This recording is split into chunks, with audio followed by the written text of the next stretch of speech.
BCom first year में आज हमारा क्वेश्चन है प्रबंध के सिद्धांत। ये मैनेजमेंट टॉपिक में नाम ही आपको पता प्रिंसिपल्स ऑफ मैनेजमेंट है। तो क्वेश्चन यूं आ सकता है कि प्रबंध के सिद्धांतों को समझाइए, ये भी आ सकता है। क्वेश्चन यूं भी पूछा जा सकता है कि मैनेजमेंट के जो प्रिंसिपल हैं वो लचीले हैं न कि कठोर, लचीले हैं, फ्लेक्सिबल है न कि स्टिफ। इस स्टेटमेंट को समझाते हुए प्रबंध के सिद्धांतों को समझाइए। ठीक है, आपको आंसर कैसे देना है पहले खुद को तैयार करें। हम सबसे पहले सिद्धांत का अर्थ बताएंगे। क्या बताएंगे? सिद्धांत का अर्थ बताएंगे कि सिद्धांत कहते किसे हैं। ठीक है, फिर हम एक्सप्लेन करेंगे कि प्रबंध के सिद्धांत लचीले हैं न कि कठोर, कठोर नहीं है, लचीले हैं। ठीक है, और फिर हम प्रबंध के सिद्धांत जो मेनली फेयोल ने या किसी ने प्रतिपादित किए थे प्रबंध के सिद्धांत लिख देंगे। तो 3 पार्ट में आपको करना है। पहले सिद्धांत का अर्थ बताना है, फिर उसमें लचीलापन बताना है, उसके बाद आप प्रबंध के सिद्धांत बताएंगे। कई बार ये महत्व पूछ लेता है, इंपोर्टेंसी पूछ लेता है, तो आप मैनेजमेंट की इंपोर्टेंसी याद कर लें। मैंने पहले भी कहा था कि मैनेजमेंट की अगर इंपोर्टेंसी महत्व आपको पता है तो वही महत्व आपके इसमें लिखे जा सकते हैं। संस्था के लक्ष्य को प्राप्त करना है, कम लागत पर अधिक प्रोडक्शन करना है, संस्था में अनुशासन बनाए रखना है, ये सारी चीजें महत्व में आती है जो आप कहीं भी लिख सकते हैं। ठीक है, सबसे पहले मैं आपको सिद्धांत का अर्थ बता रहा हूं, मीनिंग ऑफ प्रिंसिपल। देखो, सिद्धांत एक तरह से नियम होते हैं, कहते नहीं उसके सिद्धांत अच्छे हैं, सुबह जल्दी उठता है, प्रिंसिपल। तो इसमें क्या लिखेंगे वो देखें। सिद्धांत सिद्धांत को एक आधारभूत कथन या सत्य के रूप में परिभाषित किया जा सकता है। सिद्धांत को किसमें किया जा सकता है? सिद्धांत को एक आधारभूत सत्य, आधारभूत कथन, फंडामेंटल स्टेटमेंट, आधारभूत कथन के रूप में परिभाषित किया जा सकता है जो किसी कार्य या विचार का मार्गदर्शन करता है। कथन के रूप में डिफाइन किया जा सकता है, जो क्या करता है? जो किसी कार्य का कथन का मार्गदर्शन करे। याद कर लो भी मेरे साथ ही। देखो, सिद्धांत को हम किसके रूप में परिभाषित करते हैं? एक आधारभूत कथन जो किसी कार्य या विचार का मार्गदर्शन करता है, जो किसी कार्य या विचार का मार्गदर्शन करता है।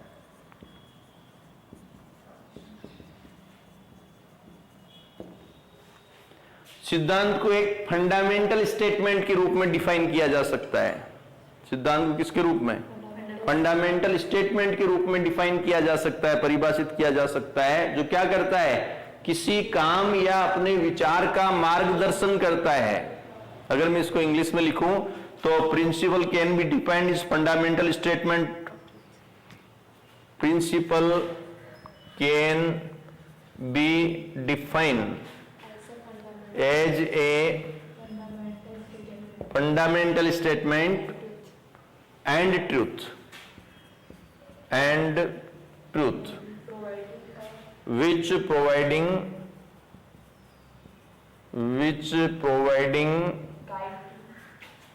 guide to thought and action. Principle can be defined, तब तक हिंदी वाले इसको याद कर लें। Principle can be defined as fundamental statement, आधारभूत कथन या सत्य के रूप में, इसमें भी लिख दें। नहीं? ठीक है, तो principle can be defined as fundamental statement and truth which providing guide to thought and action. हमारे किसी भी थॉट को, विचार को या हमारी क्रिया, कार्य को जो गाइड करे, मतलब जिसके मार्गदर्शन में हम काम करें। एक ऐसा स्टेटमेंट जिसके मार्गदर्शन को ध्यान में रखकर हम काम करें, उसे हम सिद्धांत कहते हैं। ठीक है, जैसे अधिकार और उत्तरदायित्व का सिद्धांत, किसके पास ये अधिकार है, इसके ये उत्तरदायित्व है, तो उसको ध्यान में रखकर, अधिकारों के सिद्धांत के ध्यान में रखकर काम करेंगे। आदेश की एकता, कि एक व्यक्ति को एक समय में एक ही व्यक्ति से आदेश मिलना चाहिए ताकि वो काम हो जाए, तो इन नियमों को ध्यान में रखकर अगर हम काम करते हैं, जो नियम हमारे मार्गदर्शन करते हैं, उसे हम सिद्धांत कहते हैं। सिद्धांत को एक आधारभूत कथन व सत्य के रूप में परिभाषित किया जा सकता है। ठीक है, सिद्धांत को एक आधारभूत कथन व सत्य के रूप में परिभाषित किया जाता है जो किसी कार्य या विचार का मार्गदर्शन करे, मतलब ऐसे विचार जो हमारे कार्यों का मार्गदर्शन करते हैं, उसे हम सिद्धांत कहते हैं। तो ये सिद्धांत की एक याद कर लेना या दो याद कर लेना। ठीक है, अब हम बात करते हैं सिद्धांत। प्रबंध के सिद्धांत लचीले हैं, न कि कठोर। देखो, प्रबंध मनुष्यों के द्वारा मनुष्यों पर किया जाता है। प्रबंध मनुष्य के द्वारा किया जाता है, और किस पर किया जाता है? मनुष्यों के द्वारा किया जाता है, मनुष्यों पर किया जाता है। मनुष्य अपने आप में फ्लेक्सिबल होता है, अपने मूड के आधार पर काम करता है। मशीनों पर तो हम क्या एक फिक्स रूल लागू करते हैं, इस बटन को दबाने से ये मशीन चलेगी, इस बटन को दबाने से ये मशीन बंद हो जाएगी। गुरुत्वाकर्षण का नियम, ग्रेविटी जो थ्योरी है, वो फिक्स है कि ऐसा होने पर ऐसा होगा। लेकिन प्रबंध के सिद्धांत जो है, प्रबंध मनुष्यों पर किया जाता है, मनुष्यों के द्वारा किया जाता है, जो खुद परिवर्तनशील होते हैं, तो ये परिस्थिति के आधार पर बदलते रहते हैं। आप लिखेंगे कि प्रबंध के सिद्धांत फ्लेक्सिबल हैं, न कि स्टिफ, क्योंकि मैनेजमेंट मनुष्यों के द्वारा मनुष्यों पर किया जाता है, ह्यूमन के द्वारा ह्यूमन पर किया जाता है, जो कि खुद परिवर्तनशील होते हैं। इसकी तुलना कभी भी हम ग्रेविटी के फोर्स से नहीं कर सकते, क्योंकि वो यूनिवर्सल ट्रूथ है एक तरह से, जबकि मनुष्य खुद परिवर्तनशील होता है। तो हम परिस्थिति के आधार पर हम सिद्धांत को थोड़ा फ्लेक्सिबल करते हैं। जैसे मान लो किसी ने सही काम नहीं किया, तो हम ये कहते हैं इसको थोड़ा पनिशमेंट देना चाहिए, और अगर उसने सही काम नहीं किया, उसके पीछे कारण उसका बीमार होना है, तो पनिशमेंट कैसे? हम जानते हैं कि डिसिप्लिन जरूरी है, लेकिन कोई व्यक्ति बीमार हो गया, किसी के चोट लग गई, तो काम कई बार प्रभावित भी होता है। कई बार कम काम पर भी हम मोटिवेट करते हैं, उनको प्रशंसा करते हैं, परिस्थितियां अनुकूल नहीं थी फिर भी उन्होंने काम किया, और कई बार ज्यादा काम करने पर भी हमें डांटना पड़ता है। मेरे कहने का मतलब है, प्रबंध के सिद्धांत लचीले हैं, न कि स्टिफ, क्योंकि प्रबंध मैनेजमेंट मनुष्यों का मनुष्यों पर किया जाता है, और मनुष्य का जो दिमाग है वो स्थिर नहीं रहता, अदर फैक्टर से प्रभावित होता है। तो हम ये कहें कि प्रबंध के सिद्धांत को हम जड़ बना दें तो वर्क नहीं होगा, क्योंकि मनुष्य खुद परिवर्तनशील है, और वहां की परिस्थितियों के आधार पर हमें थोड़ा बहुत चेंजेस सिद्धांतों में करना पड़ता है। ठीक है, तो एक प्रबंधक को चाहिए कि प्रबंधक क्या करे? प्रबंधक परिस्थिति के अनुरूप समायोजन करे, ये सामाजिक कला के रूप में इनको अपनाए, मतलब सामाजिक कला, सोसाइटी जो सोशल की आर्ट होती है उसके अनुरूप में अपनाए। सरल व सहज भाव से प्रबंध के सिद्धांत लागू होने चाहिए, न कि कठिन रूप से। इन सिद्धांतों को अपनाते समय प्रबंधकों को दूरदर्शिता, किसका?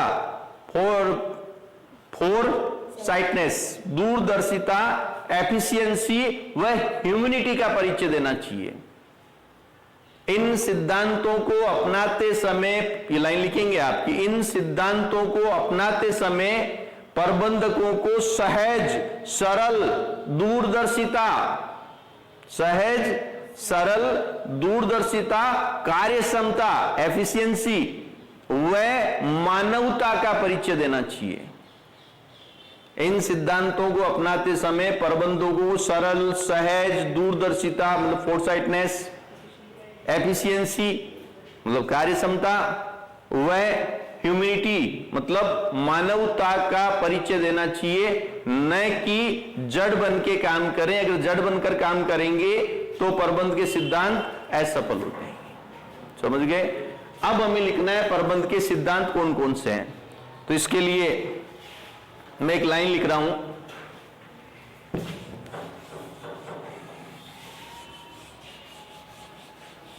देखो इसमें एक लाइन कौन सी है, ये फाइनल की है, राइट व ड्यूटीज तथा राइट्स व ड्यूटीज तथा व्यवस्थित समूह की श्रृंखला, ये लाइन याद करनी है आपको, रटनी है अभी। व्यवस्थित समूह की श्रृंखला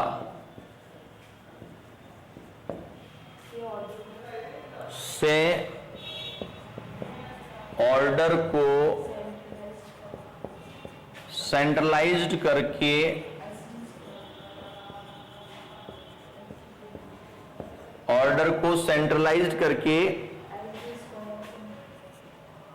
स्टैंडर्ड डेविएशन का होल स्क्वायर, ठीक है, से रिवॉर्ड देने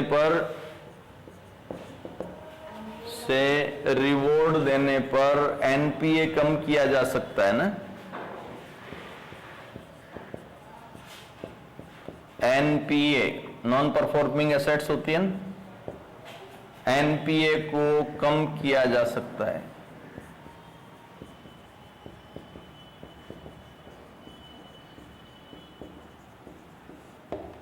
देखो राइट व ड्यूटीज याद रखना अभी, राइट व ड्यूटीज तथा व्यवस्थित समूह की श्रृंखला, व्यवस्थित समूह की श्रृंखला से ऑर्डर को सेंट्रलाइज करके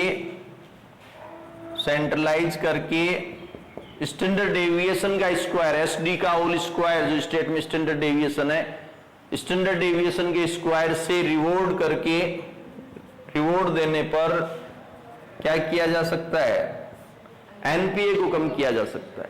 समझ गए क्या? अब इसकी फुल फॉर्म क्या है, पहले तो इस लाइन को याद कर जाना, सिद्धांत सारे आ जाएंगे। राइट व ड्यूटीज तथा व्यवस्थित समूह की श्रृंखला से ऑर्डर को सेंट्रलाइज करके एसडी का होल स्क्वायर से रिवॉर्ड देने पर एनपीए को कम किया जा सकता है। ठीक है, सबसे पहला है अधिकार व उत्तरदायित्व का सिद्धांत। क्या है? अधिकार व उत्तरदायित्व एक है, राइट व ड्यूटीज लिख दो या रेस्पॉन्सिबिलिटी लिख दो।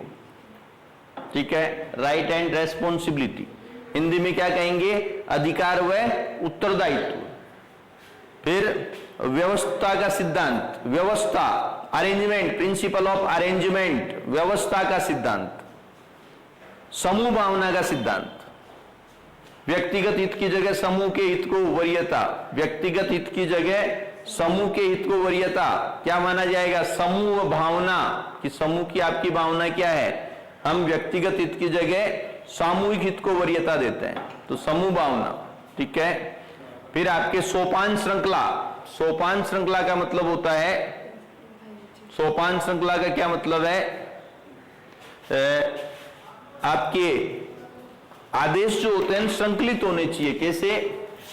देखो ये सोपान श्रृंखला, ये ए बी को आदेश देगा, बी सी को आदेश देगा, इधर ये इस तरह से, ये सोपान श्रृंखला है, मतलब आदेश जो श्रृंखलित रूप में दिए जाते हैं। ए डायरेक्ट सी को नहीं दे सकता, पर विपरीत परिस्थिति आ जाए तो सिमिलर अधिकारी आपस में आदेश की इधर उधर बातें कर सकते हैं, तो सोपान श्रृंखला का सिद्धांत हो जाएगा। फिर आदेश की एकता, एक व्यक्ति को एक समय में एक ही व्यक्ति से आदेश मिलने चाहिए। सेंट्रलाइज, अधिकारों का केंद्रीयकरण होना चाहिए, बिखरे हुए नहीं होने चाहिए। जो अधिकार सेंट्रल के पास है वो सेंट्रलाइज, केंद्रीयकरण। फिर एस का मतलब क्या होगा, ये आपके कार्य में स्थायित्व, स्टेबिलिटी, कार्य में स्थायित्व मतलब स्टेबिलिटी होनी चाहिए। ये नहीं आज ज्यादा कर दिया कल कम कर दिया, स्थायित्व, काम में स्थायित्व रहना चाहिए। कभी करते हैं कभी नहीं करते, स्थायित्व नहीं होता तो काम ढंग से नहीं होता है। ठीक है, फिर दूसरे एस का मतलब क्या होता है, विशिष्टीकरण, स्पेशलाइजेशन, स्थायित्व व स्पेशलाइजेशन। क्या क्या, स्थायित्व और स्पेशलाइजेशन। ठीक है, फिर आपके डी का मतलब डिसिप्लिन, डिसिप्लिन, डायरेक्शन, डिसिप्लिन मतलब अनुशासन का सिद्धांत, काम करने वालों में, अधिकारियों और कर्मचारियों में अनुशासन होना चाहिए। दूसरा डी का मतलब डायरेक्शन, निर्देशन, डिसिप्लिन, अनुशासन, डायरेक्शन, निर्देशन। एक समय में एक कर्मचारी को एक ही अधिकारी के निर्देशन में काम करना चाहिए।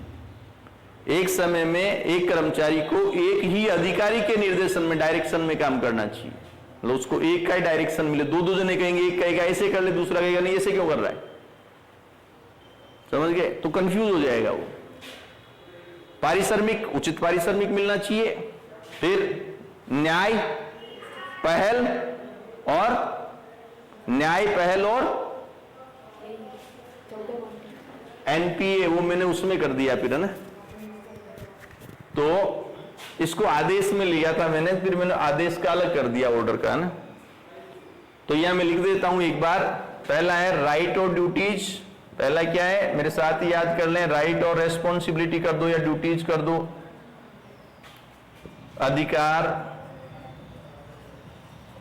व दायित्व। दूसरा प्रिंसिपल ऑफ अरेंजमेंट, व्यवस्था का सिद्धांत।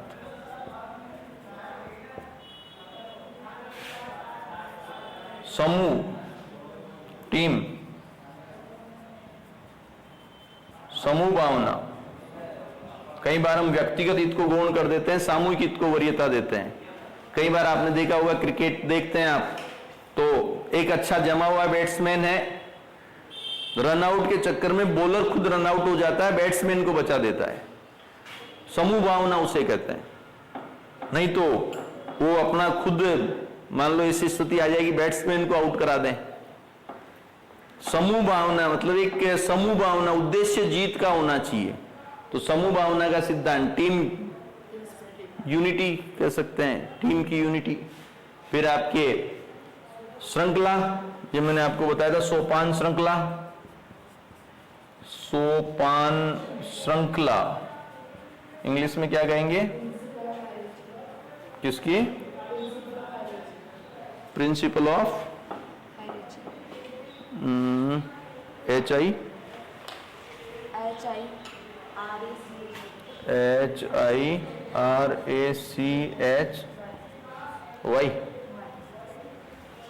ठीक है। श्रृंखला, जो मैंने आपको श्रृंखला बना के बताई थी, श्रृंखला का सिद्धांत।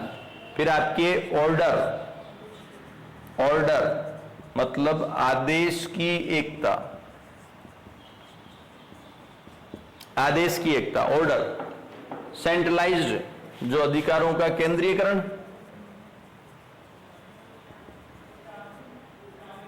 केंद्रीयकरण, ठीक है। फिर आपके स्टैंडर्ड डेविएशन स्क्वायर, ये चार है। पहला एस क्या है?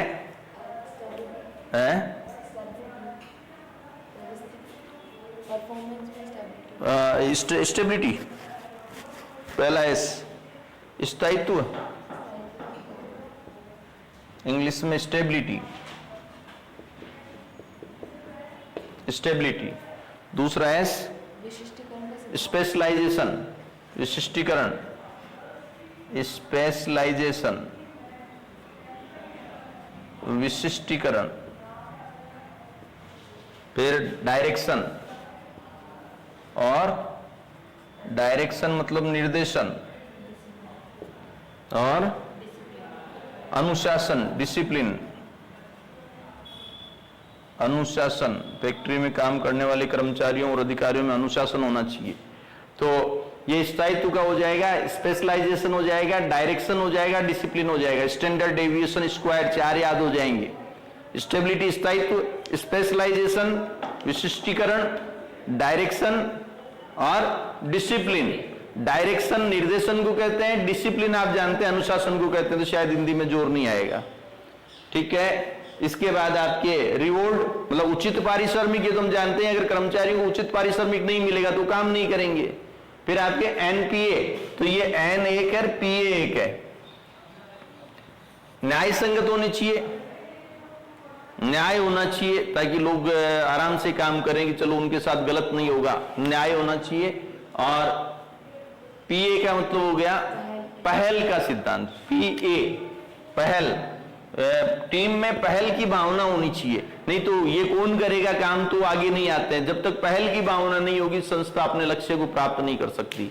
तो ये मैंने आपको बताया है कि सिद्धांत किस तरह से होते हैं। आप देख लें, राइट व ड्यूटीज तथा व्यवस्थित समूह की श्रृंखला से, राइट व ड्यूटीज तथा व्यवस्थित समूह की श्रृंखला से ऑर्डर को सेंट्रलाइज्ड करके स्टैंडर्ड डेविएशन का स्क्वायर, होल स्क्वायर, मतलब एस का भी स्क्वायर, डी का भी स्क्वायर, रिवॉर्ड देने पर एनपीए को कम किया जा सकता है। नॉन परफॉर्मिंग एसेट्स एनपीए का मतलब होता है, एनपीए को कम किया जा सकता है, तो एन 1 हो जाएगा और पीए 1 हो जाएगा।